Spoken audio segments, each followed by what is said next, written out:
Camerounais, mes chers compatriotes, j'ai décidé de démissionner de mes fonctions de président de la République unie du Cameroun. En cette circonstance capitale, je voudrais du fond du cœur remercier toutes celles et tous ceux qui, depuis bientôt 25 ans, ont accordé leur confiance et apporté leur aide dans l'accomplissement de mes lourdes tâches à la tête de l'État. Je vous exhorte à demeurer un peuple uni, patriote, travailleur, digne et respecté.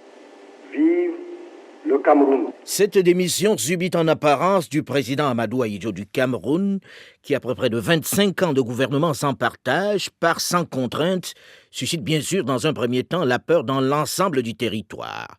Peur de l'inconnu et du chaos, puisque depuis les indépendances, l'on n'a pas assisté à une quelconque alternance dans cette nation.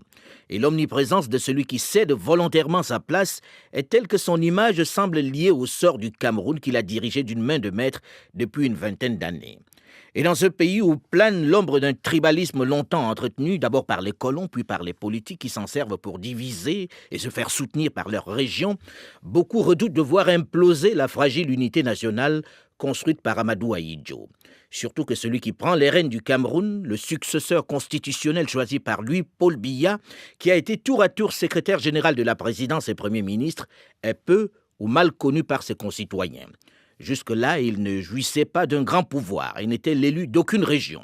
Discret et réservé, il ne faisait pas vraiment partie des dauphins.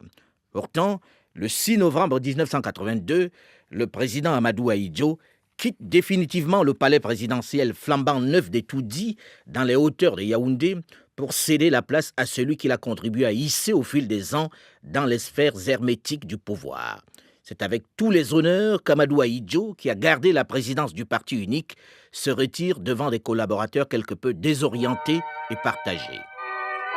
Après avoir fait congé du chef de l'État, le président sortant allait quitter le palais de l'Unité pour se rendre à sa résidence privée où le camarade Amadou Ahidjo, président national de l'Union nationale camerounaise, allait recevoir des mains du président de l'Assemblée nationale le texte d'une résolution de reconnaissance et de gratitude à l'égard du père de la nation, groupe parlementaire de l'UNC, et adopté à l'unanimité par les députés réunis en séance plénière peu avant la prestation de serment du président Paul Biya. L'ancien télégraphiste présente un bilan globalement positif qui, malgré la dureté de son régime, fait du Cameroun l'un des pôles de développement en Afrique.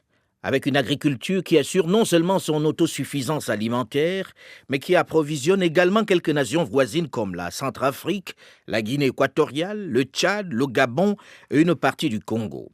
Une industrie qui rayonne également sur toute la sous-région soutenue par une diplomatie particulièrement active. C'est donc d'une nation en bonne santé économique dont hérite Paul Biya, son successeur constitutionnel qui jusque-là n'avait pas de pouvoir réel.